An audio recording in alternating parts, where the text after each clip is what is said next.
Good afternoon and welcome to the 2021 Melbourne EdTech Summit. I'm Jeanette Tran, the Member Services Manager at EduGrowth. We are Australia's education technology and innovation industry hub. Through connection and collaboration, we're accelerating Australia's EdTech ecosystem globally.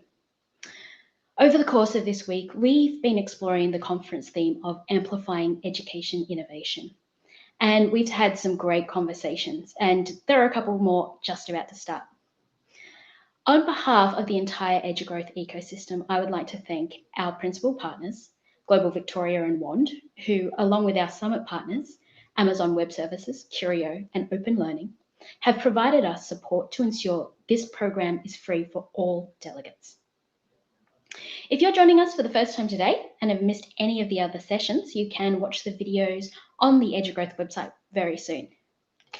So, we've got a great set of speakers this afternoon sharing their insights into higher education.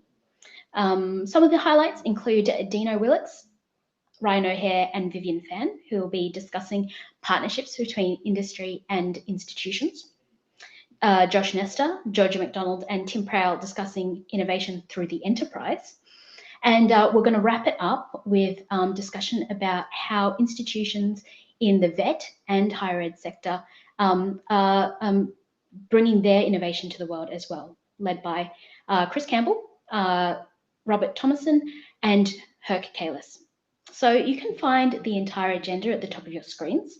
You can even select some of the sessions to sort of put together your own agenda for the next sort of 2 days. I'd like to pause for a second and acknowledge the country and traditional owners of this land. Today, I join you from the traditional land of the Gadigal people of the Eora Nation, and I extend all our respects to their elders, past, present, and emerging. Our first session this afternoon will be facilitated by Vivian Fan. Vivian is the Managing Director of Golden Education in Australia, and she has over 10 years experience in both the private and public sectors within the education industry. So welcome, Vivian. Thanks, Janet. It's wonderful to have you. So I'll leave you to introduce our panelist and enjoy the session. Of course, no problem. Hello, everyone. Very welcome to have everyone to be here and joining me for this conversation.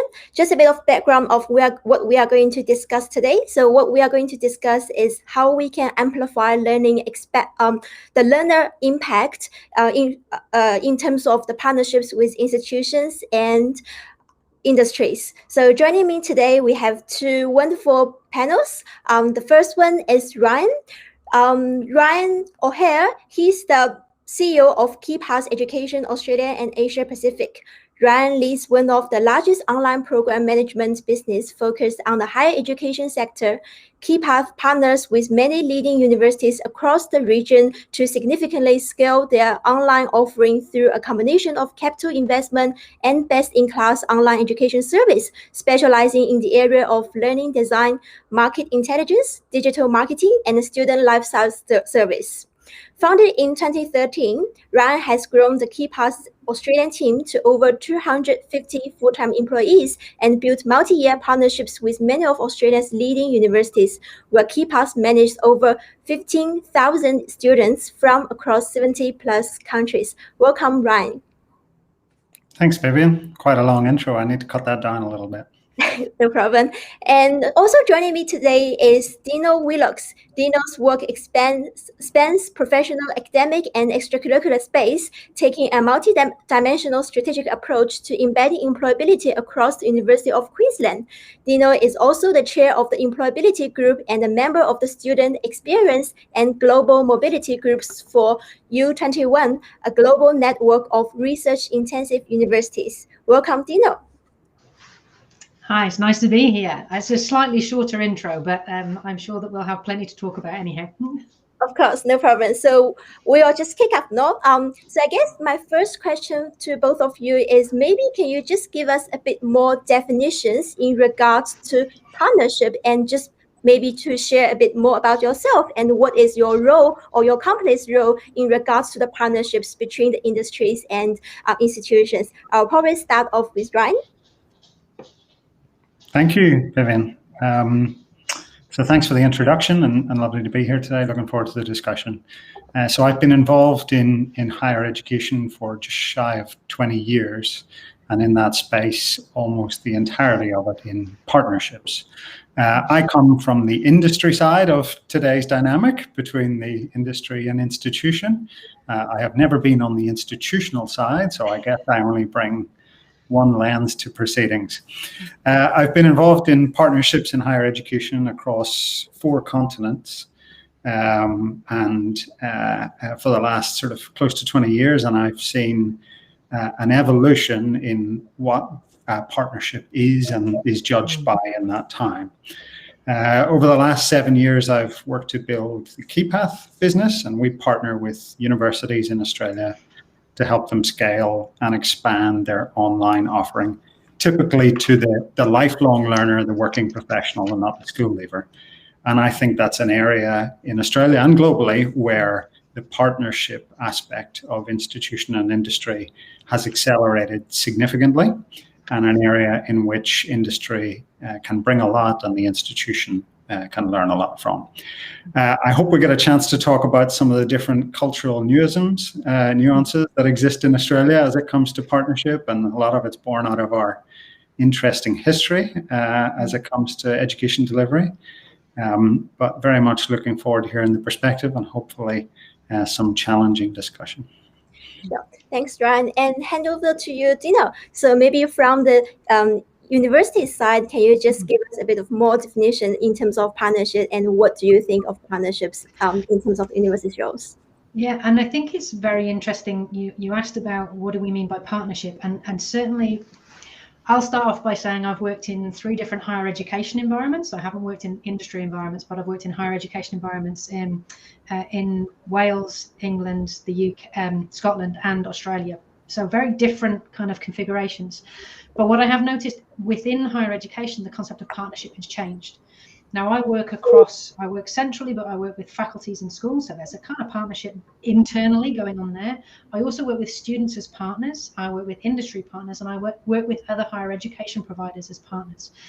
So the concept of partnership really does depend on what you're trying to achieve. And I think one of the thought processes for me when we think about partnerships going forward, the alignment now, and as Ryan was saying, is that things have shifted a little bit, and the alignment now seems to be a lot more closer and a lot more consistent in what we're trying to achieve. So that concept of experiential learning used to be something that maybe meant different things in different places and spaces, and it now has real resonance for industry as well as universities, and I think for students as well as academics. So if we think of partnerships as what are we trying to all achieve, so it might not just be 2 partners, could be 3 or 4, but what are we all trying to achieve? We're trying to achieve that ability to develop and learn and grow and create.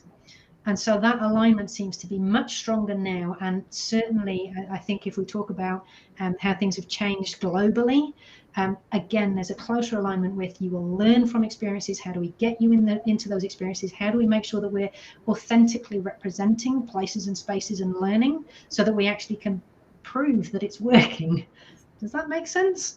Yeah, definitely. I think it's good that you mentioned about different key stakeholders in the partnership, as we have students, we have industries, we have like employers. So there are different stakeholders we have to think about when we talk about the partnerships. So Ryan, I have a question for you regarding if we just say for now, narrow it down to the partnership between the the private institutions and the universities. What do you see has been changed in the last 5 years, and especially in regards to the pandemic period? Have you seen any of the change in the last 5 years? Yes, and I'll probably leapfrog from Dino's point here that we've got much better at this, and we've got much better at understanding that partnerships aren't something to run away from, and that they can be more than just, I think if you look back through the history of partnerships between institutions and industry, maybe 10, 20, 30, 40 years ago, they were mostly focused around research-related partnerships, or perhaps even philanthropic engagements where someone got their name on a building. And that was kind of a partnership. I also think we use the term partnership quite loosely. I'm sure we've all seen sort of examples of partnerships as sort of groundbreaking enterprises when they're just sort of, you know, service relationships and service engagements. So some tighter definition around it would help. But in answer to your question, I think there's been an array of things happen over the last 5-10 years which have brought the need for institutions, universities, higher education providers and industry closer together, whether that's the emergence of technology, the emergence of online education as a modality driven by the consumer, the demand-driven system in Australia. It led to a lot of universities looking to external providers to assist with the need for growth. International student pathway models largely born out of external arrangements and people taking advantage of markets, and more recently COVID. And when you sort of, you know, whatever the next one will be, it's unlikely that the university or the institution on their own has enough competence and capability to be able to master and succeed in all of those. I think one area that Australia has suffered from historically in industry is that we're very reluctant to support private higher education. So we are a difficult country to be to be a for-profit private education provider for reasons we certainly won't get into. But that has led to a sort of fairly insular mindset when it comes to the institution, and a fear that sits that perhaps private are only looking after sort of corporate benefits or financial benefits and are misaligned to outcomes. But nonetheless, we've got much better at engaging, focused to Dano's point around things like outcomes, co-creation, student focus, enabling alignment upon improving lives and learning, rather than just the historic view of what a partnership may or may not have been. And I think just to pick up on that point very briefly, that one of the critical factors there is that we need to and are starting to have much more of a strength-based approach to who should be leading within any element of a partnership. So there's not an assumption that one size fits all, or one organization or institution can do everything. We're actually going, well, do you know what? You know, in the private industry, you've got much better grasp of the much better agility with regard to tech, for example, than a large institution that has, you know, organically grown and has many limbs. So let's use those strengths more. And I think, like you said, with private education providers, they can be very agile and very quick to move and can respond a lot quicker because they don't necessarily have the same kind of impost in terms of regulatory compliance broadly that some of, in terms of if you're an organization that's getting money from the government, you've got to prove that you've spent the money on that. If you have shareholders, you still have to prove that, but it's a different way of thinking about it, and you can be much more agile. And I think that's one of the things that I think is critical when we think about partnerships, is to think on a strength-based approach and not assume that one of the partners is the lead partner. You know, you might have different areas that you have those strengths, and then you take the lead in that particular area. When you talk about the we have to have someone to lead the partnerships, I'm just curious, you know, can you give us some more ideas in regards to, so for example, what would be the key drivers in the partnerships, and like, because usually the key drivers will usually be the thing that can lead to the partnerships to go into the next step. So can you just shed some light on that? Well, I think this is the thing, as Ryan was saying, partnerships used to, so if I speak from a higher education perspective, partnerships used to be very much about research, because kind of universities were seen as the powerhouses of research. And to a certain extent, that is still true in certain places and spaces, but in other places, the R&D units of some industries are way ahead of some of the things that universities are doing, again, because of their ability to be agile. So anyhow, if we think about a partnership, there might be a research element, there might be a work integrated learning element, there might be a philanthropic element, there might be an alumni connection that's kind of started that off. So there's all of these multiple lenses looking at what we call a partnership. And those different lenses give a different flavor to different aspects. And the complexity of that can be tricky to manage. One of the things that we were talking about before we actually came to this meeting was the difficulty sometimes of navigating things like the legal department when you want to have a partnership that is a little bit more flexible and a little bit more fluid, and both legal departments may be wanting to control that. And I think one of the things that certainly I've learned from being in Australia. I'm not originally from Australia, and one of the things that I've learned very clearly is the concept of custodianship, but also stewardship. So kind of saying I don't need to own this partnership or own this way of doing things, but actually I can shift and move and shape things. But that doesn't go down well with the legal department. So that's always tricky. Yes, of course. So I just saw one of the questions from the Q&A, and I want to bring it up because I think it's quite relevant to what we just discussed, that in the past, the partnership is more related to the R&D and related to the research angle. But what about the partnership that's more focused, because we also mentioned that we want to be it more problem solved based. So do you think that education institutions are willing to accept non-academic views on solving a problem? In other words, we engage other parties to be in this conversation. So my quick answer to that is yes. I think universities are coming around more and more to the idea of innovation, creativity, and entrepreneurial mindset being critical, and wanting to actually be involved in those places and spaces, and wanting to create spaces where we can have those much more creative conversations that are not necessarily constrained by some of the apparatus that goes around a research bid or a research proposal for publications. I'm trying to be very careful with my words here. I might be in trouble when I go back to work. But I was just looking at some of the questions, and one of the questions in the chat there was about the driver, for what's the driver now for partnerships. And like you said, okay, there was, yes, that commercial imperative, that's the question, thank you very much. The drive for involvement, I don't think it is a commercial imperative. I think maybe I am too naive, but I think there is a genuine desire to actually move society forward now. And certainly a lot of the students that I work with and a lot of the students who are involved in partnership with our programs are looking to say, how can we make change happen? How can we actually change the world? Because the problems that we're dealing with now are those wicked problems, and they are complex. And the only way we're going to be able to deal with those is by working in partnership, because you need all of those lenses looking at the issues from all of the different industry areas, from all the different disciplines, from all the different experiences, to say, okay, this is how we could actually tackle this in a different way. That's just my thought. What about you? From the industry point of view, do you agree with what Dino says about it is not commercial? In the spirit of not agreeing with each other for 30 minutes, because it'll get quite boring, I'll challenge that slightly. I think in answer to the first question, which is, are institutions willing to accept non-academic views to solve problems? I'll put two caveats to it. One, I think it depends on what the problem is. And with plenty of problems right now, all of which have academic views and research around them, and the reason we're virtual is one.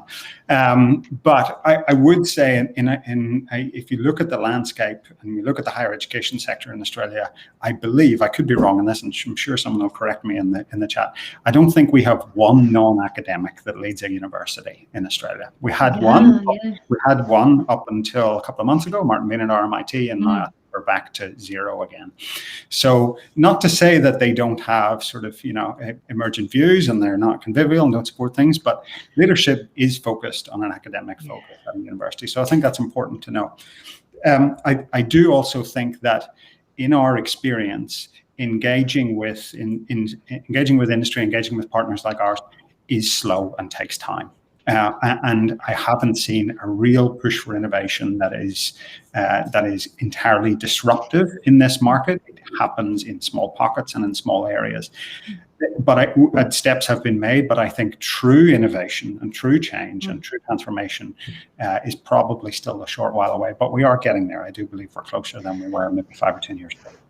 So so number one, great challenge.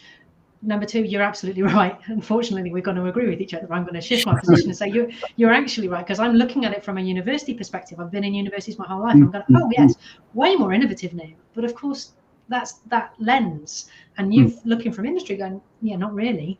That's part of the point, really. And I think that's where the partnerships become so important, that the challenges have to happen and the challenges have to be made. And I think it's very interesting. I actually studied at Cardiff University, and we did have a vice chancellor who was from industry. He actually came in from Marconi. And I'm trying for the life of me to remember his name, Grant. Anyhow, He came in, and that was a big deal. So it was a Russell Group University, the same group of 8 here. So, research led, and bringing in somebody from industry to lead the university was a big deal. And you're right that that's not happening. And if the leadership isn't there saying this is what we need to be doing, then my question is, are they actually truly walking the walk? Or are they saying we want to do this and we'll do it on our terms? That's very interesting. Just got a very interesting question from the Q&A. So it's asking, do the universities have a framework to identify the gaps where they might want to engage a partner rather than build their own solution to scratch? I think this is a very good question, because it actually talks a bit about so when we say there is challenge, and like Ryan said, it takes time to get the innovations. Like, I want to dig in a bit more deeper in regards to what is holding things back, like, apart from what we just discussed. Well, I can do one, because this is saying what's holding a university back. The one thing that I would say is, how do you, Ryan, access the right people in the university to actually get in and get doing things? So, and I'm saying this from having worked in a number of different institutions, both in central and also within a school and within a faculty. There are so many layers. So, Ryan, how do you approach a university to say, I think I can help with something? Where do you start? It's a really good question, and when having worked alongside the EduGrowth team for a number of years, I can't count the amount of times we've sat as a group of sort of private institutional focus and talked about how do we get in easier into the higher education system. It is the greatest challenge that exists for most industry or private providers is getting a voice. It is by far the greatest challenge. And when you try to establish true partnership or drive innovation, typically it always ends up at some point in time through a procurement process, which is counter to partnership. It's essentially saying we're procuring something under our terms and conditions. So it is very, very difficult. Increasingly, though, what has happened is universities are working to set up hubs, either an innovation hub, an entrepreneurial hub, some kind of startup hub, or some kind of leadership, and it'll fall under the remit of someone, a sort of pro-vice chancellor, education and innovation, or something like that. It nearly always stems out of the international arm of the institution, because they're used to working with private providers, agents, groups offshore, etc. Nearly always stems from there. And in our experience, they're often the best to work with because they have a mindset that partnership works, and that's a good place to start. That aside, the biggest thing you learn is resilience. It takes significant time. It takes an inordinate amount of time. I would say groups like EduGrowth, different networks, just sort of trial and error over time helps. And then once you've found one, it can often lead to other, but it's not easy whatsoever.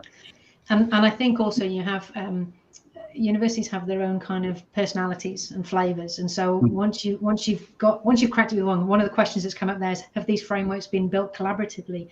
There might be some collaborative frameworks that have been set up with some institutions, with industry, that will work, but that might not actually translate into another place or space, because the kind of flavor that you've got of that institution or that industry partner, or the way that has developed. Very often it's an individual to individual connection that's made.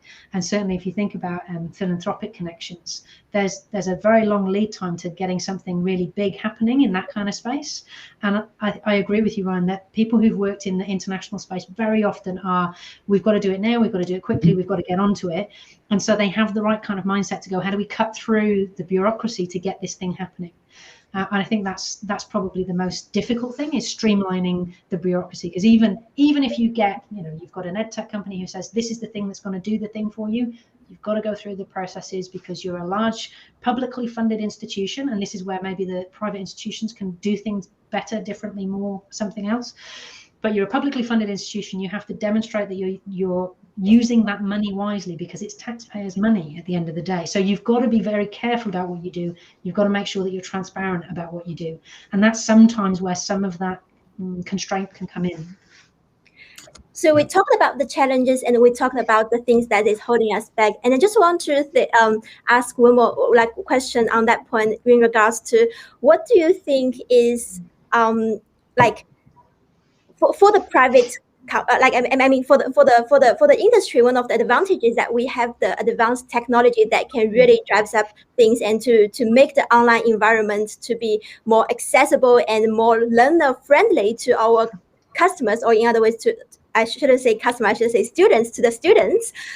Do both of you agree with the point that this is an area that where the EdTech companies and where the industries can really adding value to the universities as to bridging the gap? I'll probably ask Ryan first. Oh, big question. I'm going to say yes, of course, but I do think we've a long way to go, both on the private side and on the institutional side as well. I still think technology, user experience, design, and data in education as a whole lags behind multiple other industries. We're awash with data. We're not awash with great experiences, both for the student and the educator. And people forget about the latter. People are always kind of focused on the student experience being great, but the teacher, the educator, the academic has to be in an environment where they're able to access good technology and good system support to make experience amazing as well. And I think when it comes to online, as you referenced there, we still have a long way to go to get to the experience that most other people get in their digital or their online experience in their lives these days, whether it's this one or whether it's ordering food or it's retail or it's Netflix or whatever it is. You have to ask the question, is that comparable to my higher education experience? Especially over the last 12, 18 months, I think it's fair to say it's not. And that's everyone's responsibility, not just the institution. That's ours in terms of making it better. I will say, I think the one seismic change that is going to enable all of this to improve is that really the higher education paradigm has shifted in the last 10, 15 years from being front-loaded, as in 18 to 22-year-olds, to lifelong learners. And they are seeing what is happening in their lives. They're getting much more, they're getting much better experiences in every other aspect. They will demand better experiences through their technology, through their private provider, through their institution. And that's where partnerships will be able to create better experiences, in my mind. And I agree, unfortunately, with everything you've said. We're just agreeing all the time.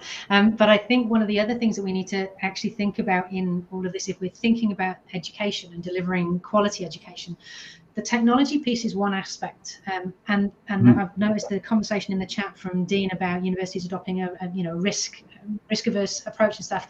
You also have to consider that. So let's take University of Queensland. We have 53,000 students. We have 6 faculties. We have multiple research institutes. We've got multiple sites where we're delivering, and we're working in partnership with a whole range of providers, from hospitals and clinicians through to small vet companies, Bob's Vets out in Gatton and stuff like that. So we've got this huge plethora of a staffing cohort as well, who are being asked now to deliver in a very different way. So not only do we have systems that may have been developed over a number of years, we need to shift and change them. We also need to make the education meaningful and useful and virtual, whilst we've got academics who are having to change things immediately. So we think about COVID, we changed our teaching delivery online within 2 days for 54,000 students, thousands of which were still overseas at the time. And we had to think about time zones and stuff like that. So in amongst all of this, the technology does enable, but humans have to make the technology work. And we need to think about supporting the humans to make that work as well. Because otherwise the technology, I think that somebody else said, lots of data, but we need more insight. Same kind of thing, lots of technology, but we still need that human interaction. We're still looking at each other in a screen. We're still wanting to connect. So we have to not forget the human element. And I suppose that's another partnership piece. You're thinking about the partnership between technology and human. How do we make that work? And how do we make it meaningful?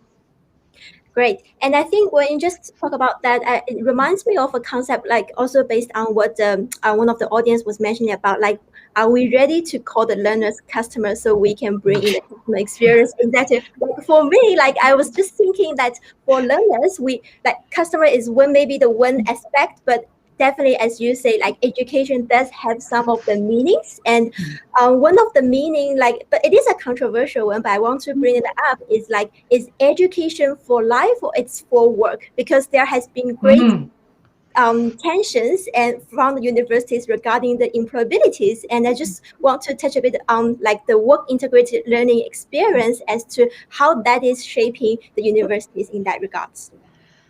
So Ryan's just taken a step back. I'm going to step straight into that and say, from my experience with students, the students that I've been working with, they do not want to be called customers because it's not a transactional relationship. It is a partnership, and they want to actually co-create the knowledge with us. So as soon as you say customer, it's a transactional, it's a separate, it's not an ongoing relationship. It actually is anathema of that idea of lifelong learning, because you're buying something and getting it and going away. So for me, customer is not the right way of phrasing it. I think partnership works better, and partnership is about creating a meaningful, authentic, genuine relationship that actually can have longevity. That's what I think is key. I'll say one quick answer to this. I agree with what Dino said. One thing to bear in mind here is that not every student is a 4-year undergraduate learner. And increasingly, students can be that 39-year-old who needs something for a month. And what they want alongside learning is a good user and customer experience alongside that, and we've got to get better at that. So recognizing that not every learner is the same. And just as important as work-integrated learning is for a 19-year-old, well, learning integrated into work is just as important for a 39-year-old. So bearing in mind that our higher education paradigm has truly shifted. We don't service 18 to 22-year-olds anymore. We service people of their lifetime. They have different needs and they want good experiences at whatever stage they're at. Yeah, and I think that the point that you make there about the different kinds of learners and what they're looking for, that's where the customer experience element comes in, about how do you engage them. But then once they're actually there doing the learning, then it is a partnership. So that you kind of need both. Again, it's another partnership. I mean, and how do you think we can co-create the learning space for these lifelong learners, not only just the undergraduate students, but we are looking at a more, I guess, diverse group, not only the postgraduate students, but also people who are probably in the middle of their career and they're looking to pick up some more studies to advance their skills. What do you think is the good way to create to co-create, I guess, the learning environment to better suit these people's needs? Well, I mean, one of the things that I think that universities can do better, should do better, maybe some people do it better than I am aware of, is that recognized prior learning. So where people have had life experience, so their lived experience, either working or doing something else, being able to recognize that. And I suppose in part there is an element in there about how do you authentically assess that and say you have learned something through your life. And we can actually demonstrate that. And there's this burden of proof always to say, if you're going to get some kind of credential, some kind of qualification or certification, you've got to prove that that is real and valuable. Otherwise, it's just a piece of paper. So the thing for me is how do we get that? How do we get better at that? And that might be something that maybe in the EdTech space is something that it could be developed more there to then be spun back into universities. Maybe, I don't know. Great point.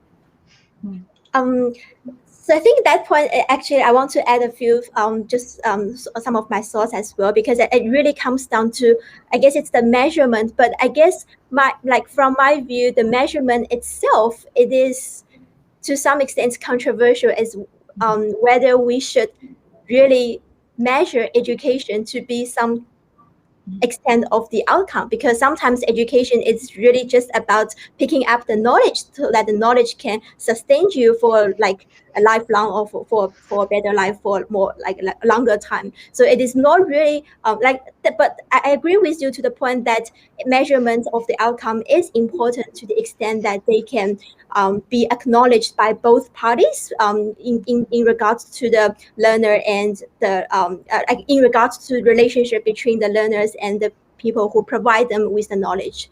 Yeah, so that's the point I just want to add to that.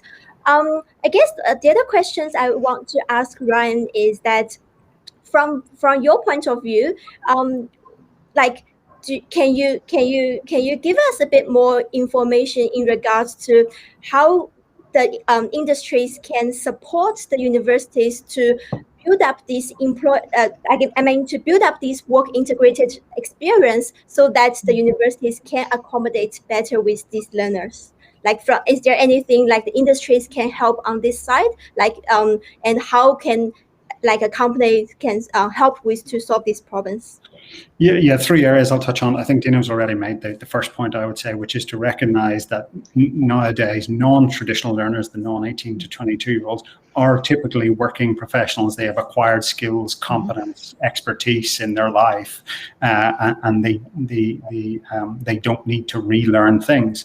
I actually think there's an awful lot we can learn from the TAFE sector in here. I know that's something, sometimes that's anathema to say in some of these discussions, but they do this really, they engage better with industry than anyone else, and they focus on competency better than anyone else. So there's so much that we can learn from engaging with them as it pertains towards outcomes and not necessarily content. And that is what people want, is outcomes, whether it's a career change, a life change, a skill enhancement, knowledge attainment. We still sell higher education on inputs as opposed to outcomes. So come and start, here's a brochure, here's the opera house where you'll be studying nearby. So unfortunately, we need to focus much more on outcomes. The second is being in the room with industry. So I know at KeyPath, for example, when we go to create a new product, a new degree, industry are there with us. Industry, and it is that three-legged stool, industry, the student, and the academic, working on what it is that we're trying to get students to achieve from an outcomes perspective. And more often than not, it is about eliminating content and which is ubiquitous and can be gained anywhere, and focusing much more on the outcomes and the context in which people are going to be working in. That's what employers tell us they want all the time. And then the third is the thing that we do great as a university, and the thing that I got out of my humanities degree a long time ago, and which we should not lose in this race to skills, is the ability to critically think, to work as a team, to problem solve, to communicate, to analyze as a group. That all can be done and should be done. And when we engage with industry every day as we do, those are the things, as well as more data analysts and more social workers and more cybersecurity professionals, those are the things they tell us they want the most. People that can solve problems in all of these industries, and people that can critically question something and be curious and communicate, etc. So I think we cannot lose that in the race for skills, and that's what, as universities, we've been able to do and support for a long period of time. Sure. I'm just very cautious about the time, so I just have one final question for both of you, if you can answer it in a very short, like 1 or 2 sentences. Just to connect back to the theme of our topic today, what do you think and what we should be doing to amplify the learner impact, and how do we do it? Dina, up to you first. I'm going to reference Gloria, who's put a comment in the chat there about being human-centered. I think, number one, we should be human-centered and use the tech to enable that human connection. I think we need to challenge assumptions. So challenge assumptions around hierarchies or who should be in charge of or leading something, because co-creation really is the future, especially if we want to be innovative and creative. And I think take a strengths-based approach to whatever we do. So if somebody has a strength in an area, you let them lead on that area, and that's how partnerships will always flourish. And Ryan. Oh, we should finish on that, because that's probably better than what I'll say. But given that you've asked me, okay, don't trial anything. Stop trialing stuff. No great innovation, transformation, or change or outcome came from a trial. Go all in, and you never know what you might get from it. That's great. Thank you both for joining me. And I think that's probably the time I've got. And thanks again for joining me for this conversation. Thanks. Thank you. Thanks so much, Ryan, Dino, and Vivian. That was a fantastic way to open this afternoon. So we're going to continue on now. The next session will look into innovation in the ecosystem and dive deep into the role that enterprise and government can play in building the education of tomorrow. So Tim Prowl will be leading a conversation with Josh Nestor and Georgia McDonald. So it's my pleasure to introduce formally Tim. Tim has a deep background in corporate strategy, development, and business transformation. He's a startup advisor on growth strategy, business model design, and fundraising strategy. And he has sat on multiple startup boards. Tim was previously the global head of strategy and transformation for Navitas and led the company's VC arm Navitas Ventures for a number of years. Welcome, Tim. Thank you very much, Jeanette, and thank you very much, Ryan, Dino, and Vivian for the excellent previous session. I always think these sessions are quite interesting, fun to facilitate because they can take you anywhere. And we'll try to build upon some of the topics that were introduced, I think, quite elegantly by the earlier session. And we'll also try to prepare for the next session because there's some great speakers coming up. And I think the whole point around changing higher education from within, I think is also a fascinating topic. One of the areas that we'll really launch into today is we'll talk about the startup ecosystem and the various players that exist there, and also the specific roles that government, but also large incumbents, large strategic players can also play in supporting this startup ecosystem and supporting the growth of specific startups. I'm very lucky to be welcomed here today by Georgia, who's the COO of LaunchVic, which is the startup agency for Victoria. So if you could introduce Georgia McDonald, that'd be great. Georgia, welcome. And secondly, Josh Nesta, who's the Managing Director for Education at Seek, who a lot of people will know from the search engine and the jobs board, but at the same time, they're also one of the largest strategic players in education in Australia, but also globally. So Josh, welcome. In your own words, guys, I would love to hear about your journey through education and also really get a sense of really what excites you most about the education landscape that you see today. And then we'll get into some specifics about the areas that you're particularly involved with. So maybe, Josh, we'll start with yourself. Thanks, Tim. Hi, everyone, and I hope everyone is well, no matter where you are. No doubt many of you are stuck in lockdown, as I am here in Melbourne. Look, it's a real pleasure to be here today speaking with you about this really important topic. And my journey into education has been a fairly straightforward one. I guess I was reflecting on it a while ago, what sort of created the spark for me. And it's way back in high school when a teacher submitted a piece of work that I did for a school competition, for a school assignment actually, into a competition. And next thing you know, I was on a plane going to Japan, the first time I'd ever left Australia. And it really transformed my life. From there, I went on to university to study commerce, international business, and Japanese as a direct result of that high school teacher, Mr. Simons, back in year 9. So education really has a very, very special place in my heart. It was a year before that I was in the school principal's office with my mother, where we explained that we couldn't afford the school fees anymore. And the school said, well, we want you to stay, so we'll give you a 2-for-1 deal with your brother.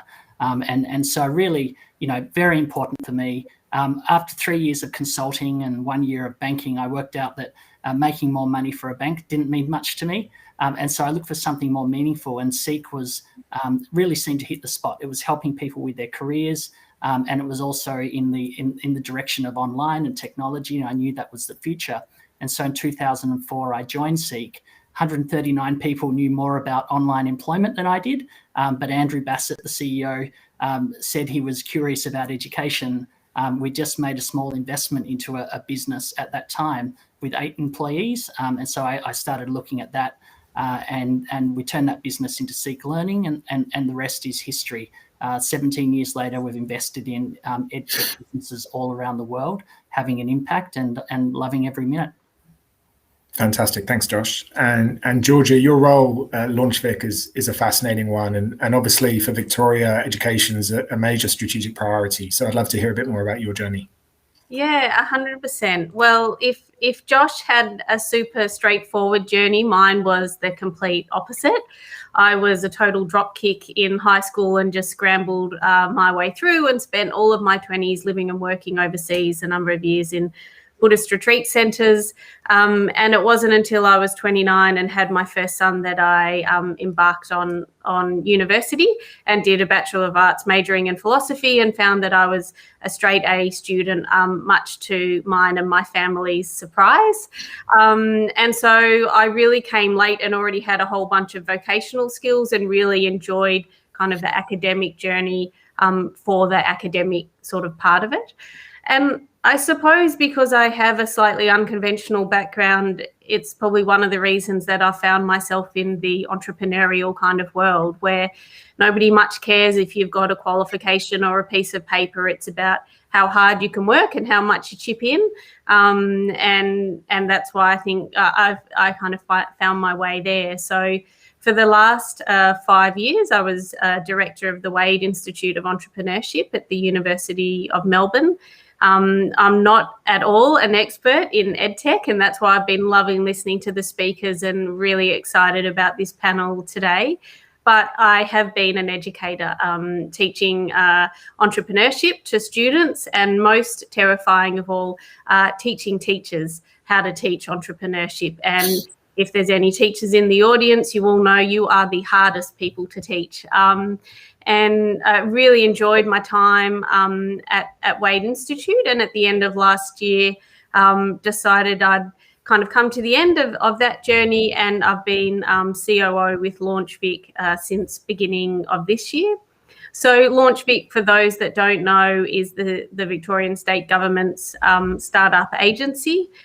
We were just funded an additional $110 million at the end of last year, and my role is responsible for rolling out all of the programs that we deliver ourselves, all the services and programs we deliver ourselves.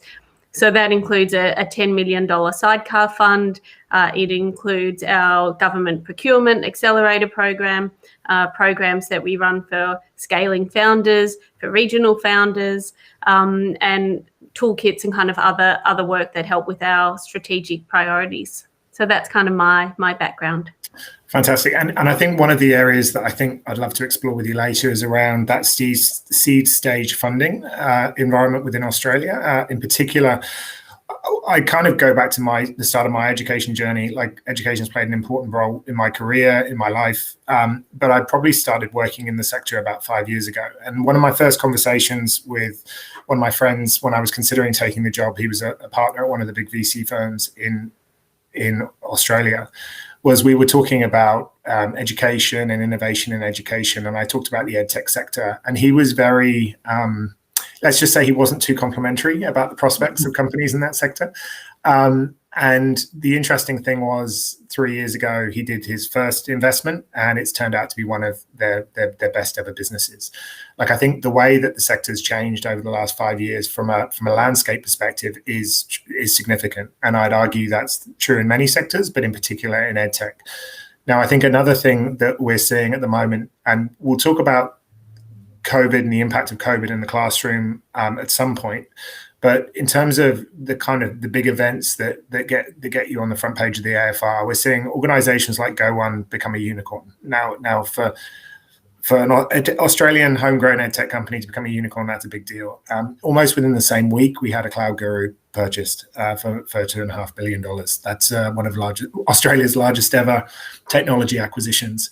About a month later, we had Education Perfect bought by KKR. Again, big US owned private equity group coming in, identifying the potential of an Australian K-12 business. And equally, we had 3P and Blake merging. And these are big events to happen in at any point. And the fact that they all happen within the space of about 2 months of each other really shows the pace at which the market is moving. Now, before we dive in on Australia, because Australia is what we're going to focus the topic on today, I think it's important to really place Australia within that broader context. And we're very lucky to have Josh with us today, because Josh's portfolio is very internationally exposed. A lot of it's actually headquartered internationally. But Josh, I'd love to start by really talking about what you see when you look at the other markets around the world and look at innovation in those markets, and really some of the really interesting things and great companies that you're observing and what we can learn from within Australia. Sure. Thanks for that. Look, definitely lots happening. And for those, just to elaborate on the areas that we're involved with, maybe some people here aren't really aware of how international SEEK is these days from an investment perspective. So obviously we are very proud investors in Australia in online education services, OES, as well as in GoOne, which you mentioned. And a bunch of other businesses. Internationally, we've got investments in Futurelearn. Currently, I'm the interim CEO at Futurelearn, and we are 50-50 shareholders in Futurelearn with the Open University. Futurelearn is one of the 3 major global online higher education platforms. We can talk more about them later. We're also investors in an online university in Mexico that's now right across Latin America. They've just hit 65,000 enrollments, so not a small university. Also the largest tech and coding skills platform in Brazil, as well as a joint venture with one of the largest and most innovative non-profit universities in the US, Southern New Hampshire, we've created a joint venture platform with them called Avenue, where we help Southern New Hampshire plus some other nonprofit universities in the US and soon universities in Australia and the UK as well to enter emerging growth markets, including delivering their degrees in languages other than English. So there's a lot happening in this space, and I think there are key. If I think about what's happening globally, there are some key trends that are just happening everywhere. We're clearly seeing education has always been a very large industry made up of enormous subsegments: higher ed, K-12, tutoring. These are all enormous markets in their own right. There are very significant tailwinds in terms of demographics and rising incomes, as well as internet connectivity and the like. And clearly, there's the pace of innovation in these markets. There has been this ongoing migration towards online happening for a couple of decades now, but clearly in the last 2 years, we've seen a massive acceleration. I'm not sure whether we've seen an acceleration in terms of the demand. And I did see some data recently that showed global search terms for terms like online degrees and online learning and the like absolutely sort of grew dramatically through the peak of the COVID crisis, but then reverted back to pretty much the mean. And that's interesting because when you then look a little bit deeper at some of the larger platforms like Futurelearn, like Coursera, Udemy and others, actually their volumes and the growth that they saw in their traffic actually held at a much higher level. And what that says is that demand has consolidated around a few large platforms, and we've definitely seen that. One other thing, though, is when you look at the level of activity in terms of the way universities and non-higher ed type providers are tackling skill demand around the world, online is clearly playing a much increased role. And when you talk to whether it be governments or users or providers, the level of acceptance around teaching or learning education online has clearly grown. And so I'm not sure that demand for online education has grown so much as acceptance of online as a mode of delivery has grown significantly. And I don't think that that's going to change anytime soon. And that obviously creates enormous opportunity. As Ryan O'Hare just said in the last session, it's time that we think very much beyond just trials. We're very much kind of leap into this sense that online is very much part of the world that we're living in now. I think there's a couple of things to unpack there. So firstly, I'd probably touch upon the fact that, say 10 years ago, you look at Seek as an organization and you wouldn't traditionally view it as an education company. And I think there's a large number of organizations that now are starting, and I'd argue they're large platform businesses with great access to, whether you want to call them, traditionally consumers or customers, but incrementally they evolve into learners. And these businesses, education has in particular become a much more important adjacency for a lot of HR tech businesses, but equally a lot of other consumer businesses. And I think the other concept that you introduced there is the kind of the emergence of large platform businesses. And I would think if you're an Australian EdTech entrepreneur, the market looks different today than it did 5 years ago as these platform businesses exist. So Josh, I'd love your thoughts on, as an early EdTech entrepreneur, how do you compete with these guys, or do you become point solutions? At what point do you need to make that call? My guess is it's relatively early.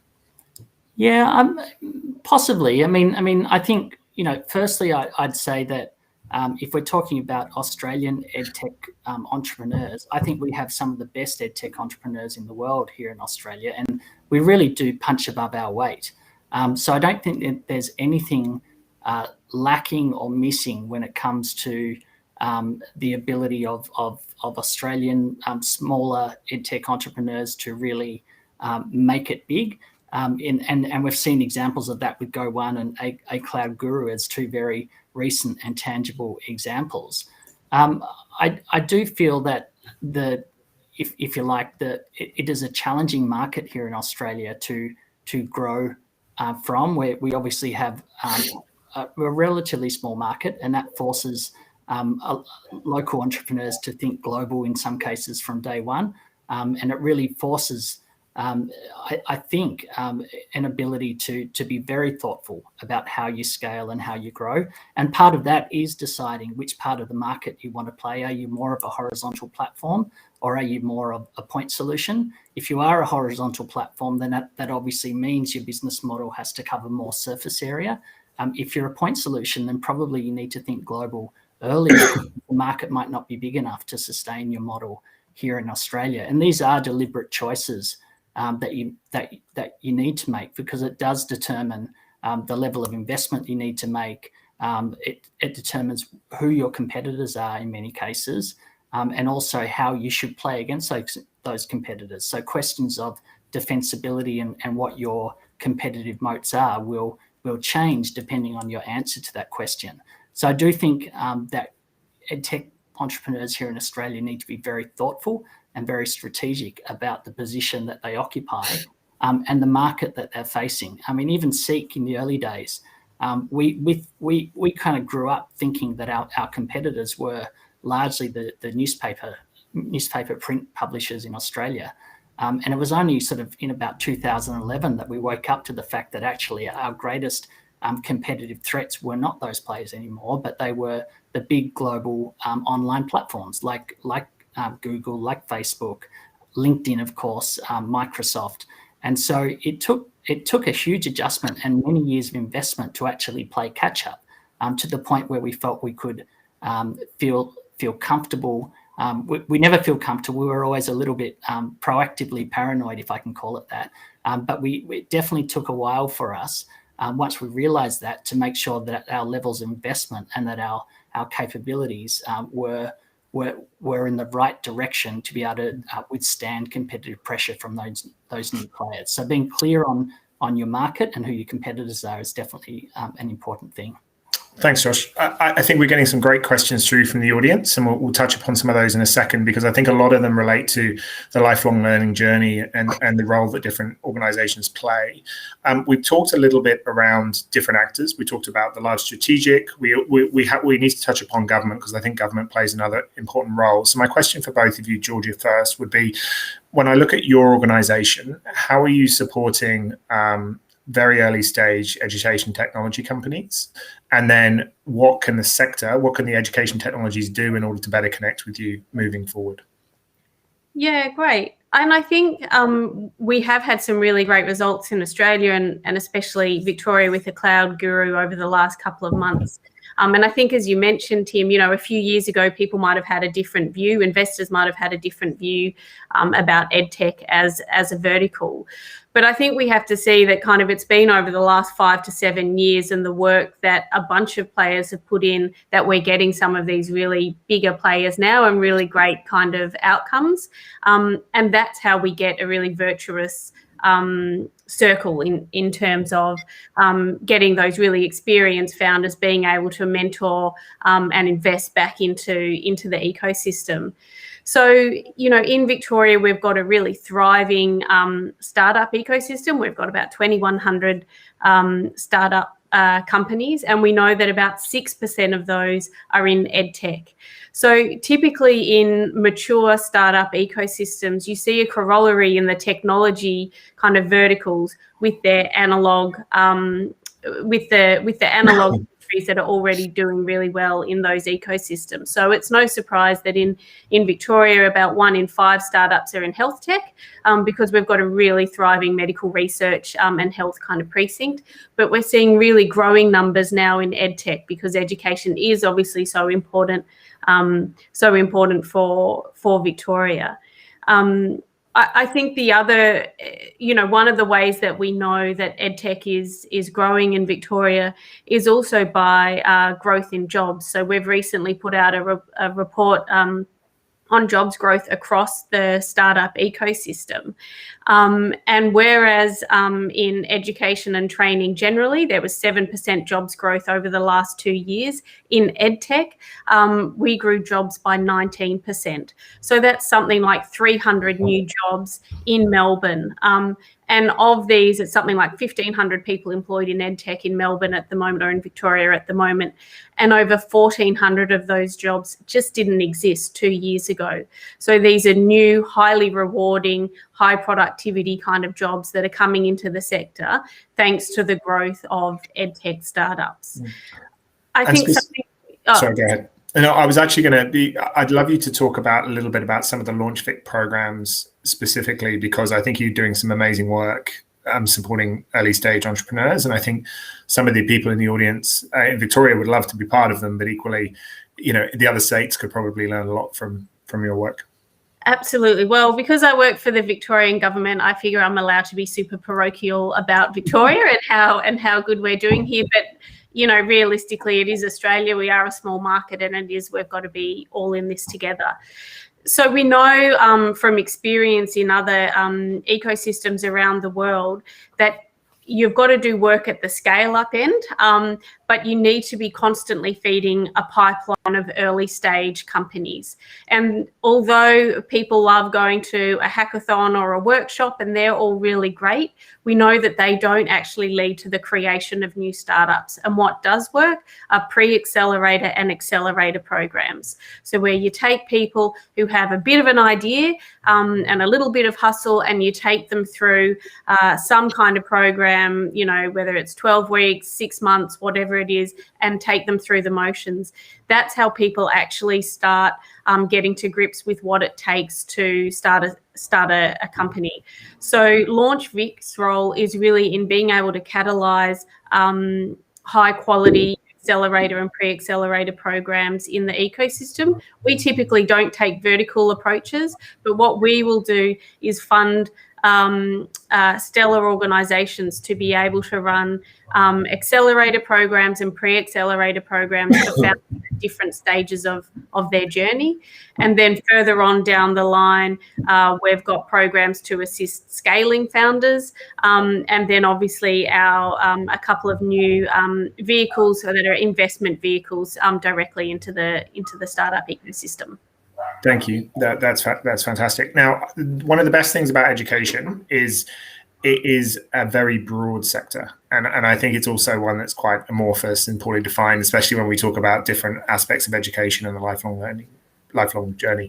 So we are going to get specific here. And one of the questions that has come out of the audience is, if all employees are engaged in lifelong learning, does that make all employers education companies? Now, I think that's a great question. And I think one of the things that we're seeing in, I'd say particularly in the US, but I think this is also a global phenomenon, is the concept of education as a value proposition.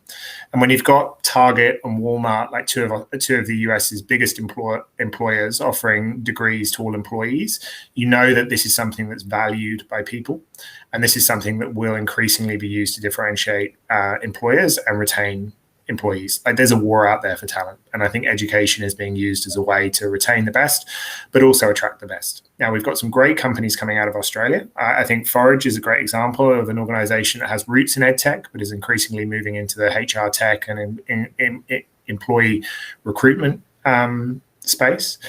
But I'd love to know your thoughts on the lifelong learning journey, the role of employers within education, and also, I'm sure there are employers in the room. Like, what are the things that employers can do, and also EdTech companies can do, in order to better bridge the skills gap that exists between work and candidates?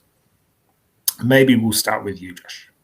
Sure. Thanks, Tim. I mean, I guess there are a couple of points there that I'd touch on. One is around your comment that we're living in a very different world now, and I heard Paul LeBlanc, the president of Southern New Hampshire University in the US, express this as we're moving away from a world of tired binaries towards an and world. And what he meant by that, the examples he gave were, it's no longer a debate about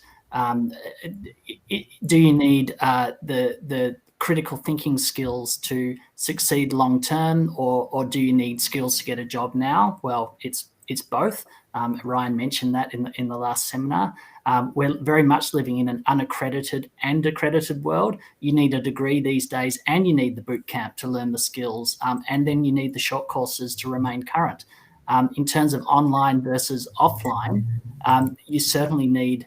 We're living in a hybrid world now, where both are equally important, and it goes on. And one of the elements which he described was, it's no longer about university or industry, it's about both.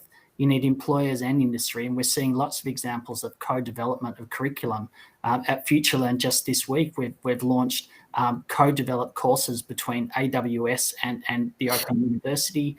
We're working on courses with Apple, with Facebook. We're working on, and with a bunch of others. And so we expect that we'll see this continue. Now, the link for companies, the question around, are all companies education companies? I think what we're seeing in the US is a particular case specific to the US, and it relates to accessibility of education and affordability in the US. And so in the war for talent, companies are turning to degrees and the like as a way of winning that war for talent and attracting and retaining frontline workers. Companies like Starbucks and Walmart and Disney and a bunch of others. But I do think the case is compelling for all employers globally to be thinking about it. And the reason for that is we all need a sense of belonging in our work. What if you think about the Maslow hierarchy of needs and that desire and drive for self-actualization, having a sense of a connection between your life and your work is really, really important for people. And thereby having a sense of belonging is one we know is one of the greatest retention drivers for companies. Now, what's that got to do with education? Well, education is actually a key driver for creating that sense of belonging for people. If you can help people see a connection between what they're learning at work or because of their connected to their employment and their career and their purpose, and also if you can help them deal with change that they're observing in the world around them and inside the company, then their sense of belonging will increase, and also they will feel that they're being listened to by employers. So if employers are asking them, hey, what do you need to develop and grow your career, and if they're responding and the employer is then taking action, all of those things drive a greater sense of belonging, and as a result of that, greater retention benefits. And the new thing that's emerging here is around corporate social responsibility. So if people see their company as having an impact on the world through, for example, education and lifting up employees, etc., then they will feel more connected to the brand, both existing employees and potential new employees. So there's now brand benefits associated with employers becoming educators as well. So that would be the main points I'd make. Thanks, Josh. Quick question back to you, Georgia, as well. We know that the part of the Victorian government that you work for is about enabling startup organisations. And when you look at the largest employers within Victoria, obviously large government departments are some of those biggest employers. So I'd love to know from your perspective about the specific opportunity that you see enabling and empowering governments through education. And specifically, is there a role for LaunchVic or another part of the Victorian government in order to bridge that gap between early stage education businesses and potential learners within government? 100%. And I love that question. And by all means, I'm really encouraging folks, if you've engaged with government before, if you've tried to engage with government before, find me on LinkedIn, grab my details, send me a message. We really want to engage with you. Government procurement is a big, hairy beast of a challenge. Lots of governments all around the world have tried to do things in this space, as have we over the last 3 years. It's something that's much higher up on the Victorian government's priority list at the moment. How do we help boost Victoria's startup ecosystem? How do we embed better procurement processes? And this is absolutely something we are looking to have much more of a hands-on role over the next couple of years.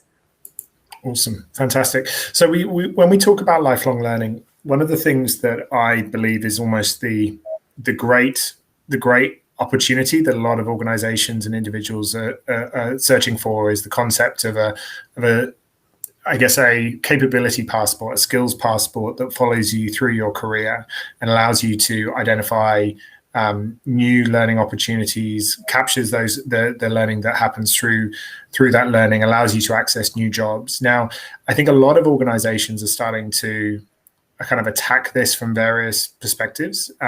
Josh, I'd love to hear your thoughts on this, because I know particularly in Seek, because of your heavy interface with employment, it's probably something that's very close to your heart and something that you see significant innovation happening in globally and also within Australia. Yeah, definitely. I mean, this links back to the. I guess there's been a lot of talk for a while now around micro-credentials and the role that they play, and we're definitely seeing them playing a greater role. More people are enrolling in and looking for micro-credentials, so demand is growing for them, and again, that's not in lieu of a degree. It's very often now increasingly micro-credentials are becoming a path towards a degree. And I think, that's definitely to be encouraged. They're not necessarily yet the ticket to the job.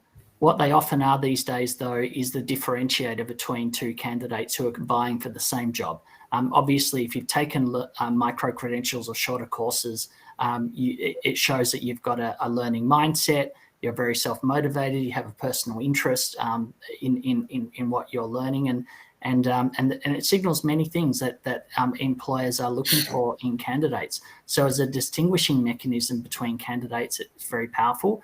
And more people are posting them on their employment profiles as well. So we're definitely seeing growth in that ecosystem. I think the one thing I would say, though, is, to some extent, I would say that bureaucracy is still holding us back in terms of realizing the full potential of micro-credentials. In some cases, there are incentives or disincentives that stand in the way of universities getting more behind them, funding arrangements and the like. In other cases, definitions of completions and things might get in the way. So definitely, if we could sort of overcome some of the barriers and some of the bureaucratic barriers, particularly to the adoption and acceptance of micro-credentials, I think we'd see much more growth, which we're seeing anyway. But I think that would only help. Yeah, I think micro-credentials are the concept of micro-credentials, stackable credentials, is an area very close to my heart. Like I almost view it of, we need more granularity, but we don't need too much, because as soon as you have 50 badges on your CV, you lose the ability to tell the story and tell the narrative about you as a person, you as a candidate. Now, the best thing about being able to facilitate these sessions is you get to kind of twist the conversation into areas that you're interested in. Now, I think for the last 5 minutes, we can focus into one group, and that is the very early stage business founders. Now, from your perspective, you see a lot of organizations, and you see a lot of organizations of an individual or a very, very small team, either pre-business, pre-product, or with their first few customers. Now, question back to you, Georgia, as somebody who's got a lot of exposure of running accelerators.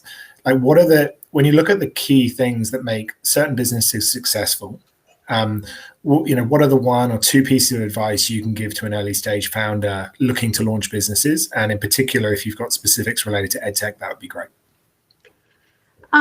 It's a really good question. And maybe this is the philosophy major in me, and I'm sure Josh has got some really great business advice for startup founders out there. I think for me, I often bring it back to the personal, and for founders to realize that what they're attempting to do is something akin to, going to the Olympics, and not to think that this is just going to be a walk in the park, or, they're going down to the kind of local athletics track. And I think you have to have in your mindset that what you're trying to do is actually something really difficult that most people can't do and won't ever do. They might, coulda, shoulda, woulda, but those really successful entrepreneurs are doing something really extraordinary. And so you need to think about yourself and your mission, I think, with that sort of lens. And I think that means taking care of yourself. It means, sleeping enough, not eating Maccas. It means taking care of your business and really thinking about what you're doing as something out of the ordinary, because that's actually what it takes if you want to be successful on that startup journey. This isn't about, creating a consulting business or, a local cafe, and they're all great things, and entrepreneurship in all its guises is amazing, and I absolutely encourage it. But to create a startup that's going to go on and have an acquisition event or a liquidation event is really next level. And so you need to approach it with that mindset. Any last thoughts, Josh?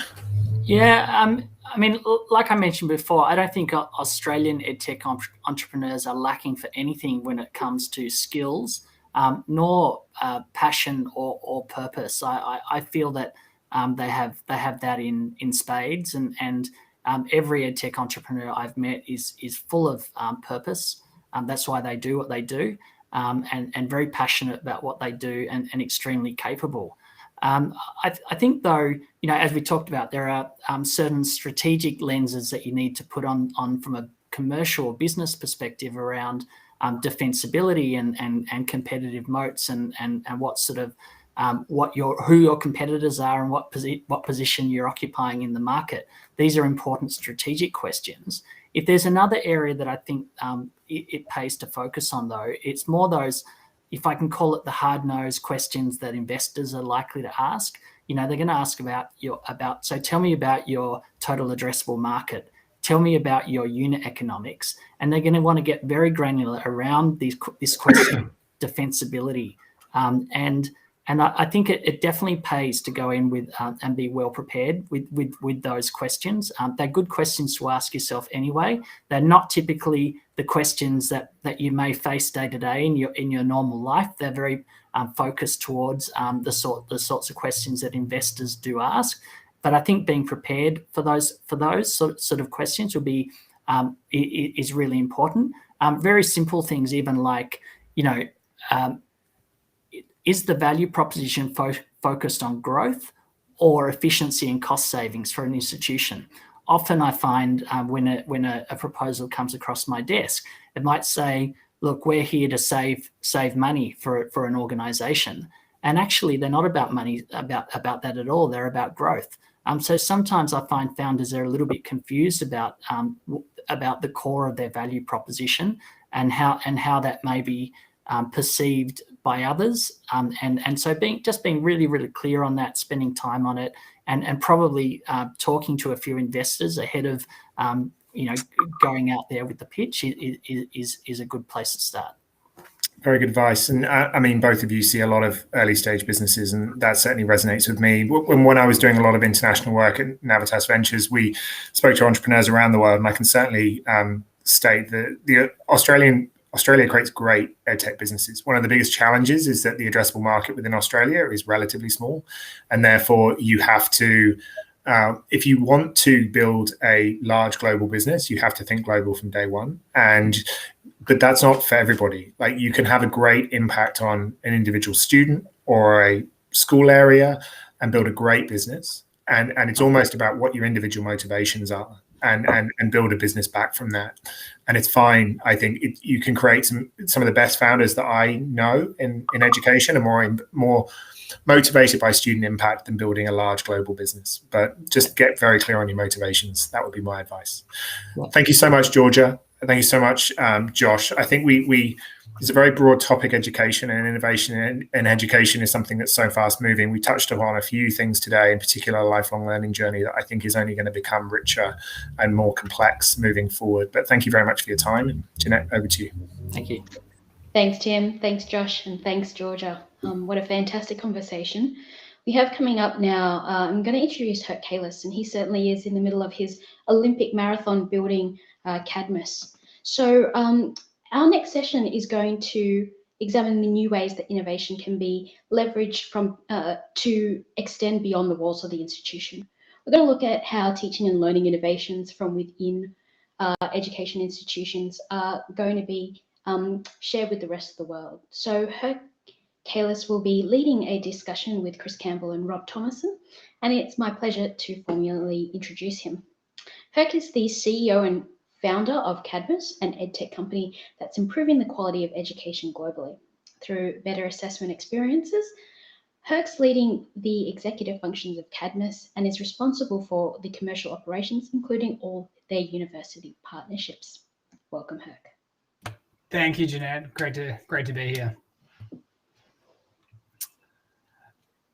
Jeanette, did you want me to introduce? Yeah, you can go ahead and introduce. Absolutely, Okay. you can go ahead and introduce Rob and Chris, and I'll leave you to it. Great, thank you. So yeah, before we start, I'd just like to acknowledge the traditional custodians of the land on which we work, the Wurundjeri people of the Kulin Nation and the Muwina peoples. We acknowledge their continuing connection to land, waterways and community, and pay our respects to elders past, present and emerging. Joining us today for this session is Dr. Chris Campbell, who's a Senior Lecturer, Learning Innovation in Learning Futures and Griffith Online at Griffith University. Chris is also the current president of Askellite, a key connected community of professionals and academics who are working in the field associated with enhancing learning and teaching through enhanced pedagogy and uses of technology in higher ed. Rob Thomason is also joining us. He's the Executive Director of VetAssess, Australia's leading assessment authority, a senior education and professional industry association executive. He is recognised for driving growth and developing business in Australia globally. Welcome to both of you. Thank you. Hi. So thanks for joining us for this session, and everyone who's on the chat as well. Please feel free to pop questions into there. I thought we'd kick off with you, Chris, and ask if there are any key areas around teaching and learning research which you're keen to kick us off with this topic on. Yeah, so I think what's really important for us to remember is universities in learning and teaching have always been places of innovation, with particularly around innovative technology use and the research that underpins it. But I think sometimes that we do forget this and we take these things for granted in our own universities. And while we work in these innovative workplaces and use these technologies, not everyone all the time appreciates that we've been a part of that innovation and moving that knowledge forward. And I guess as president of Askellite, I see a lot of innovation in universities, both in my own university and at other universities. And the other thing that I see is there's a real drive by our academics who are actually at the coalface, who are often teaching large undergraduate courses, and they're trying to use the technology tools that we're given in our universities in those really nice pedagogical ways that really do enhance student learning. So I think that that's something that we could really, it's just worth remembering. So at Griffith University, we have some really fantastic tools that we do use to enhance student learning. And one of them is actually a website called Explore Learning and Teaching, where staff members can actually contribute, and other staff as well as people externally. So there's about 400 faculty, things called faculty sparks and other examples of innovation. And people from around the world can actually go to that website and see it. So we're not only assisting our staff in how we can use these educational technologies in innovative ways, but we're also providing examples for other staff at other universities.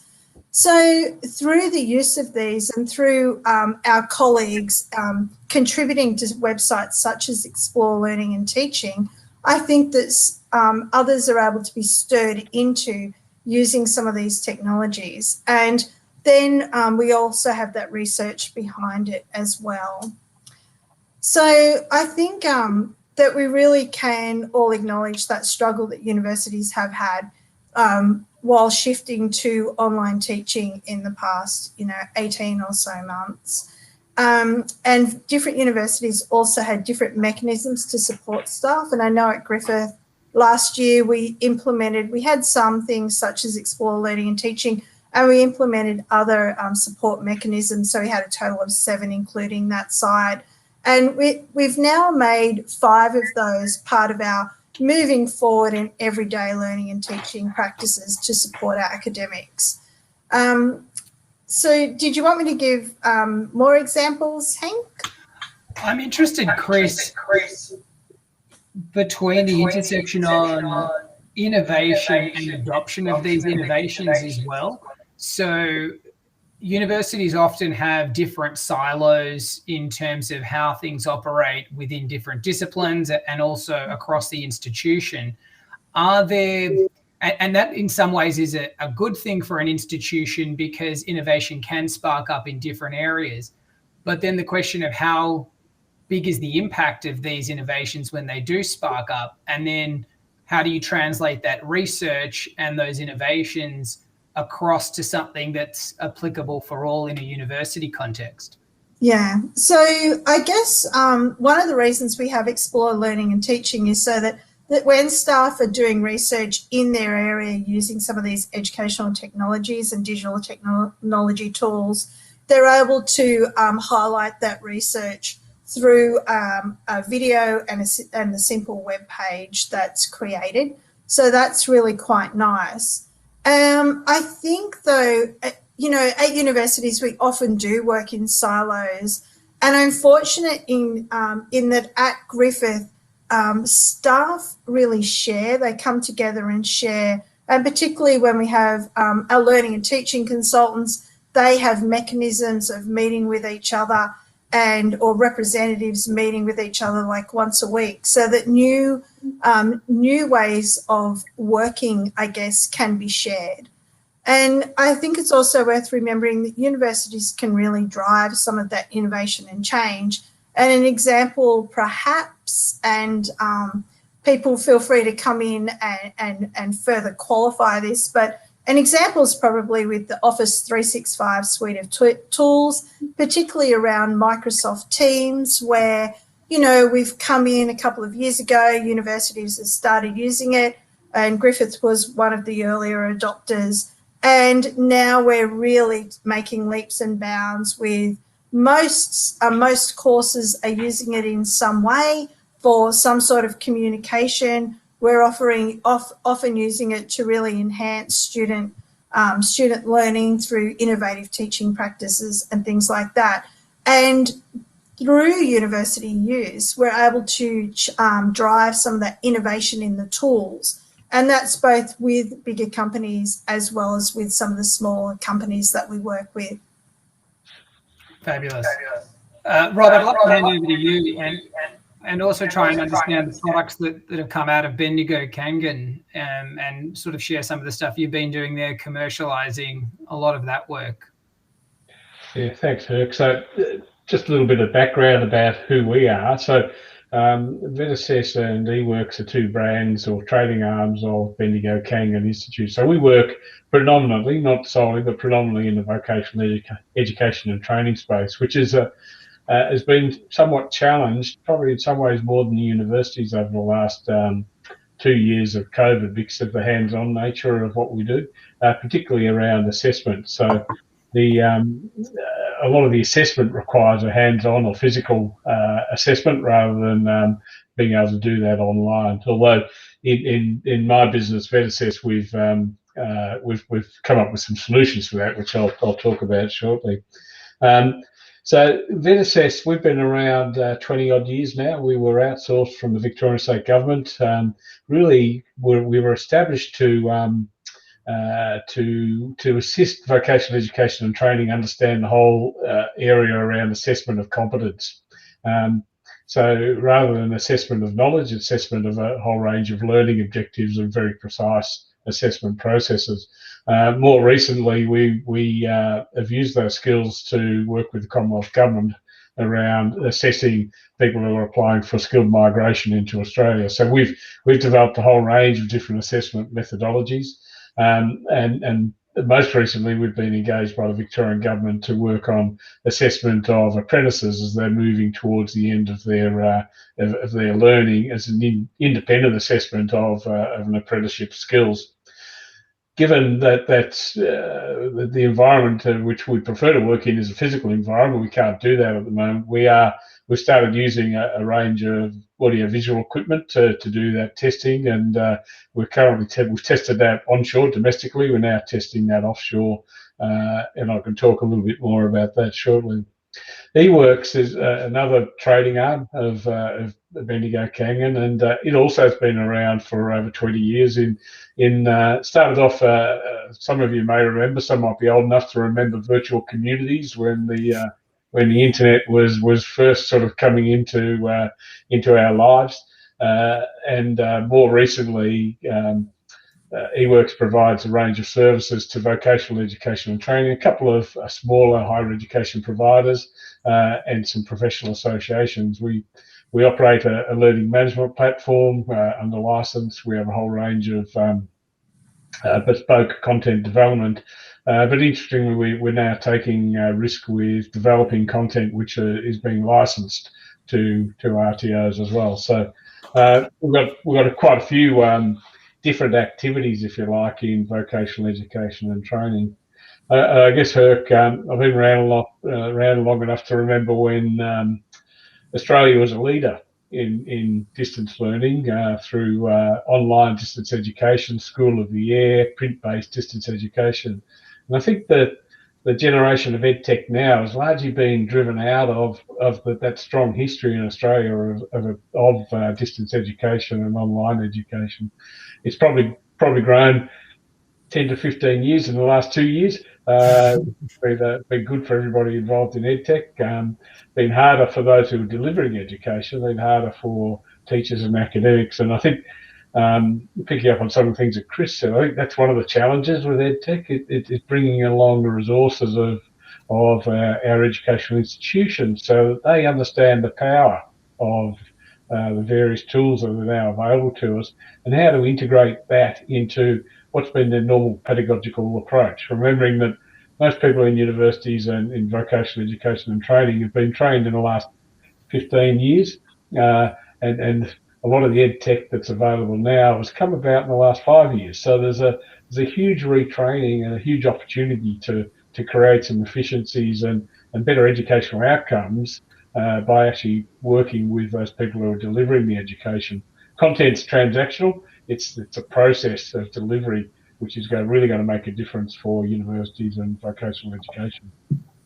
Yeah, super interesting. I think one question back at that, and then we'll open it up to Chris as well with this question, is how is the impact of COVID on innovation and adoption, and what have been those key drivers of the ones that have been successful and the ones that haven't?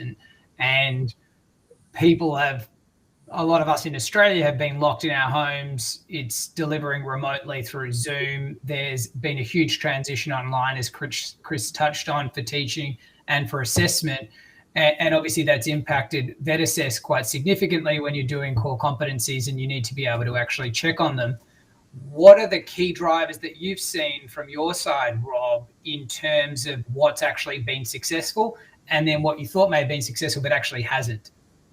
Yeah, I think the success has been where particularly teachers delivering is where they've created engagement, engagement with the students, not just through the classroom, not just through this environment in a one-to-many environment, but in a one-to-one environment. And going back to maybe the tuition or tutorial style of approach. Because remembering a lot of the students that are coming through into our sectors now went through secondary schools and had that experience as well. So there's an expectation that they're going to get an education in similar the way that they got it through their secondary school or in other programs. So it's the ones that are able to participate in the teachers are able to participate more personally in the educative process. What hasn't worked as well is the fully online. I think it's a blended approach at BKI. We call it the class of one, where every individual has a slightly different approach, and that's driven by good digital courseware. But that's only the fundamental. The real difference is the individual teachers and how they're engaging with students. Fabulous. And Chris, keen to hear your perspective as well from your sort of unique vantage point inside of Griffith. Yeah, so I mean, I agree. Educational technology, but particularly teaching online, has now become forefront and centre of how education occurs and across all sectors. And this is great because we have actually, finally moved forward to that mass adoption. But I agree that there's, some students really don't like learning just online. Some staff really struggle around how to build their classes as communities only online. And I think what we'll see in the future is that move forward to where we have a lot more hybrid, so that some people are online, some people are in the room together. And while that's great, we need that technology at the moment to catch up, so that things are seamless and also easy for our academics to be able to use those technologies. And I think we've still got a little bit of a way to go there. Yeah, and a really good question on this related points come through in the chat here, which is, what do we need to do to reskill educators and trainers, especially within the context of online assessment? And I can certainly understand from our point of view, where we've been doing a lot of online assessment, that if we want to create a wonderful student experience on one side, we really need to sort out the teacher experience on the other side, because it's not good enough to just put in a great product and hope that the inputs from the teacher side will all be fabulous. And I think some of the stuff you've been doing licensing content is really interesting as well, Rob, because it's almost that enabling teachers to then tweak information and tweak instructions and tweak instead of author from scratch again, which is a really difficult sort of stepping stone or curve to get over. Yeah, there's a few things, Herb, you've sort of touched on there. I think as I said in the end of my last comment, that content is really transactional. Anybody can get content anywhere. Content is no longer king. It's the way that's delivered and taught and embedded into the individual student, whether that's through practical demonstration or through reading of the actual theory, or the delivery by individual teachers. It's the delivery, and it's the way that the courses are put together, using content, curated, if you like, another way of describing it, to deliver to those students the outcomes the institution expects. Now, in vocational education and training, we have we respond to national training packages, so there's very little scope to actually change the content, but there is a significant scope to change the way that students are taught. So going on to the assessment, I agree, Herc. Assessment's come a long way, whether it's at university style assessment, whether it's endpoint assessment that we're involved with apprenticeships, whether it's high stakes exams that I've been involved in the past, which are quite stressful and will always be stressful because they're for registered professions or trades. There's different approaches to each one. I think the important element with assessment, regardless of the way it's delivered, is transparency about the process, so that the people who are undergoing that assessment actually understand what the expectations are. And too often there's little connection, if you like, between the teaching or the programs being presented and then that assessment methodology, and that's often in high stakes exams. There's often a gap between the content and the assessment that's being delivered. Yeah, great point. Chris, did you want to add to that? Only in that I know a lot of universities now use their institutional data around when assessment is due and what are the assessment types across the trimester. And it's really good to see universities starting to do that. And I like to think that there's a greater shift to authentic assessment. And I think the data is starting to show that, but I think we still have a little bit of a way to go. I do know that one of our Ascolite members from Charles Sturt University is actually doing a fairly large project on this at the moment. So it'll be really nice for the community to see those results in the future. Is that Prue Gonzalez over there? I know it's Kelly Linden. Kelly Linden and Prue, yeah, yeah, they're wonderful. Yeah. That's.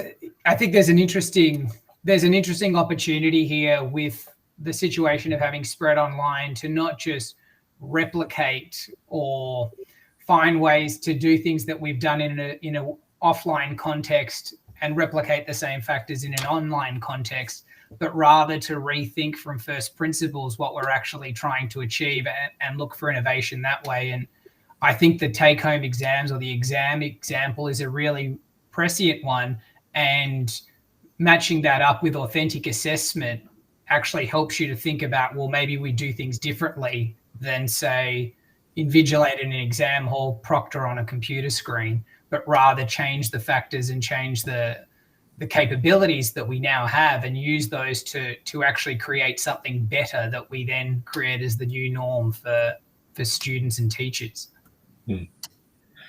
Yeah, we've at VETAssess, in terms of our skills assessment for purposes of skill migration, we've now set up, and this is what we're currently trialling offshore. One of our assessors will be sitting in Australia talking to a person who's being assessed in an offshore environment with 2 or 3 cameras on that person, whether it be in a mechanics workshop, whether it's in a kitchen, or the one we're trialing at the moment in the electrical. So we're still having it a level of invigilation because of the high stakes nature of it, to make sure that the person who is conducting or the person who's submitting themselves for assessment is the person that we believe is going to be the person. But it's proven to be, so far, as I said, it's in a pilot phase. It's going to change the way that we do those assessments, both domestically and globally, and create some efficiencies. It's got all the same sorts of problems that online delivery's got in terms of bandwidth. And ensuring, particularly in less developed countries, there's sufficient bandwidth to enable that video assessment to take place. But so far so good. We're pretty confident that this is going to get off the ground and be a new way of assessing trades, particularly where you've got to be able to demonstrate a competency to an assessor.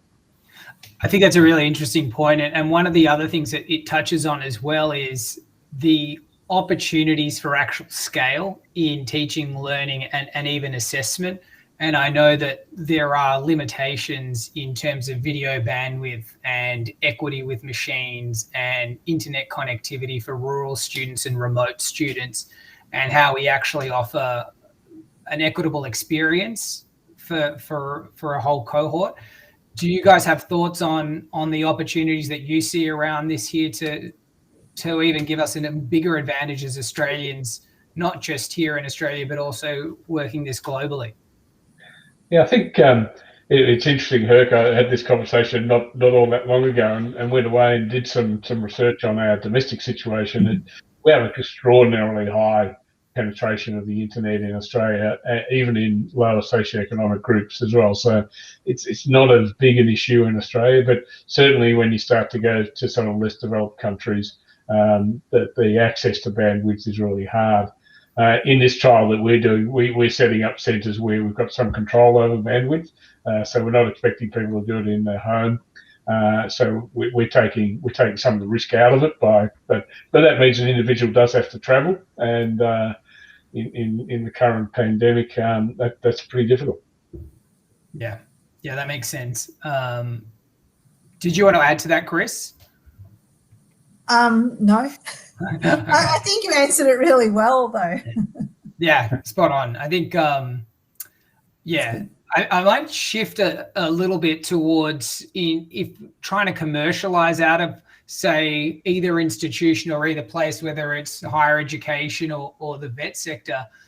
Are there specific barriers that people should be aware of, or are there specific infrastructure, whether business or technical, that are sort of requirements for different products? And I know it'll shift from one to the other, but are there just areas you'd like to touch on for people listening in? I'll pick up something, and as we were waiting to come on, Josh Nestor from SEEK was talking about some of the issues with micro-credentials and bureaucracy. Bureaucracy in the publicly funded education system makes it very difficult to innovate. It's hard to avoid snap back to the status quo, as I describe it. So that's a real challenge in our sector. Some of the private higher education providers and private RTOs are probably doing a bit more. Organisations like yours, Herc, are actually sort of taking more risks than the public sector will take. So I think that's one of the challenges in Australia. The other one is that there are a lot of smaller ed techs that have got really innovative product, but they're not quite sustainable. So having for the public sector to make an investment in a smaller ed tech is really quite a risk, given the bureaucracy and procurement requirements. So that's another challenge in how does the public sector, either in universities or in vocational education and training, support ed tech and mitigate the risk.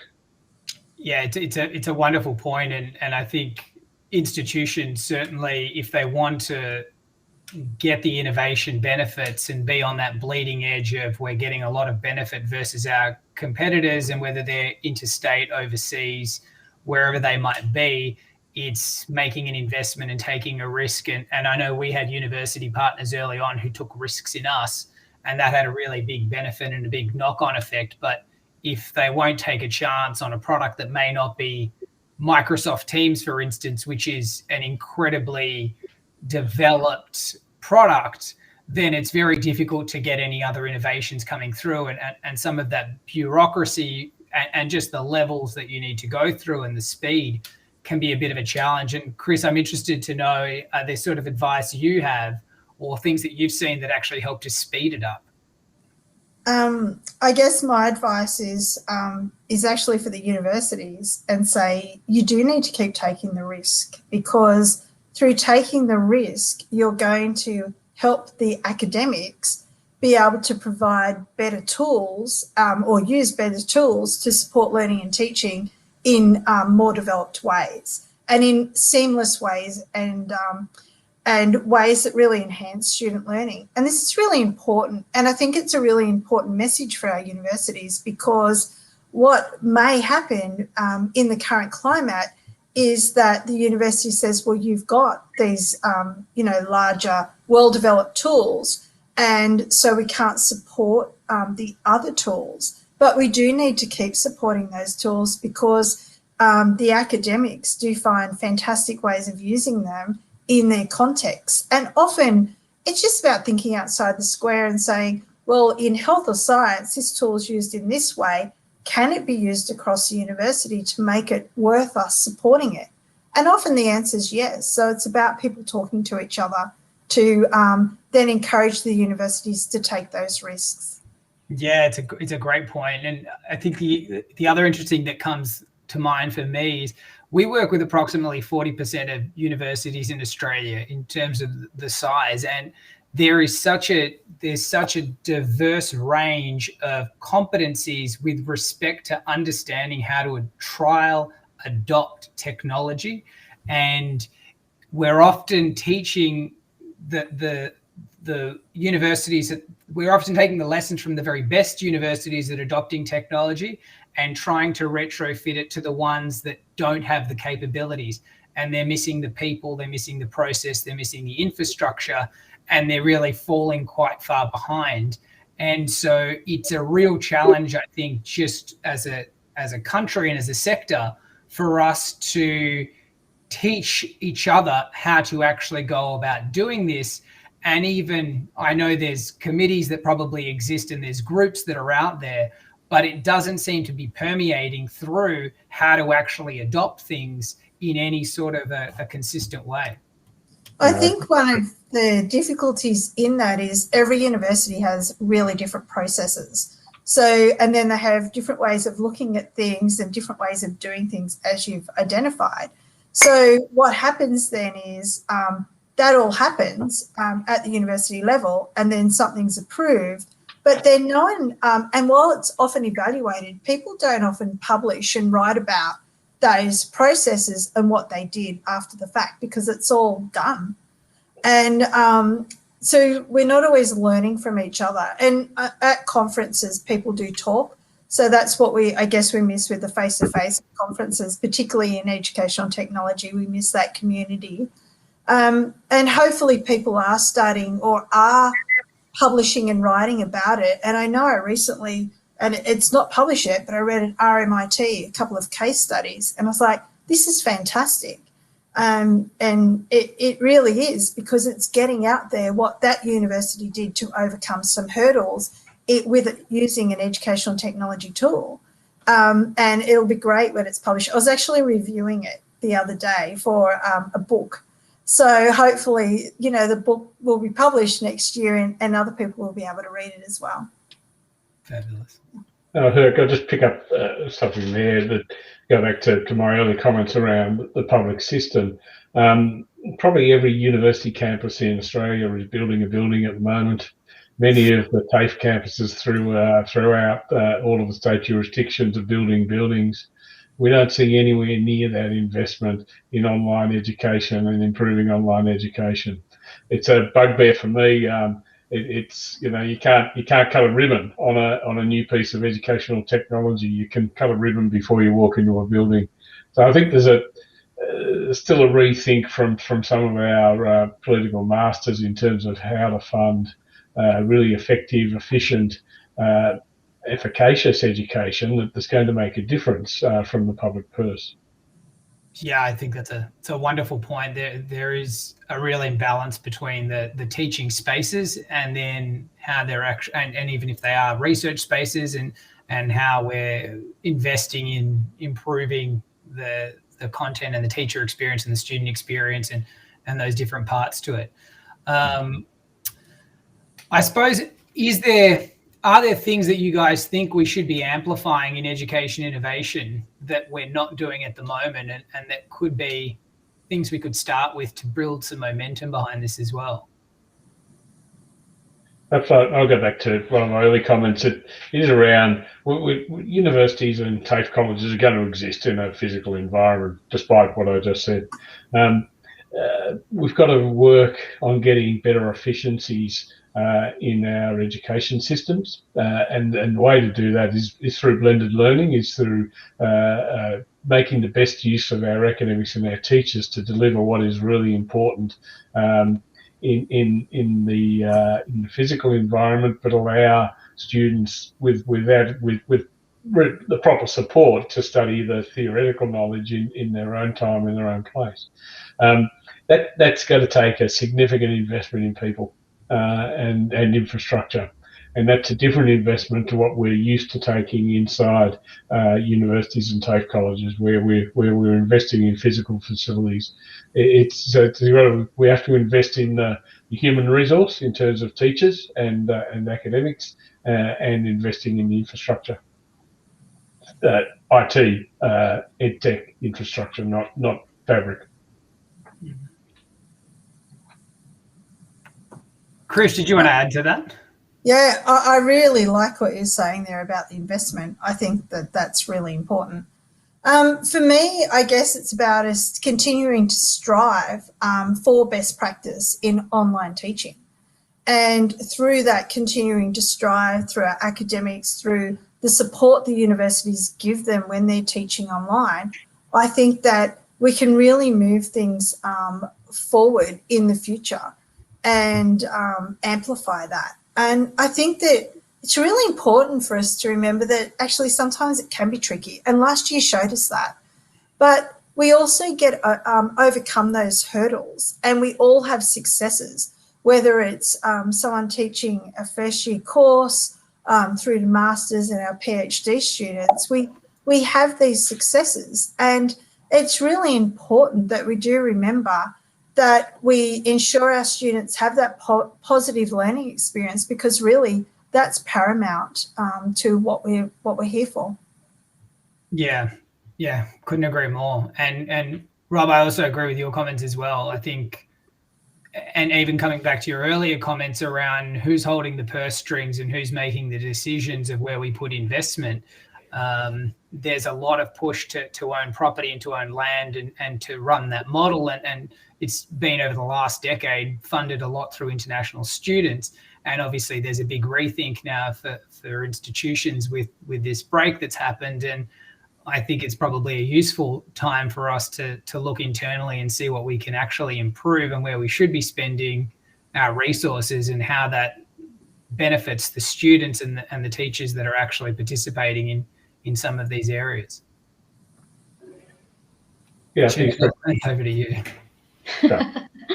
Yeah, no, I absolutely agree with all the things that you've just been saying. I think that investment in infrastructure to support EdTech, investment in the people to implement, it's going to be a huge area that we're going to be looking at.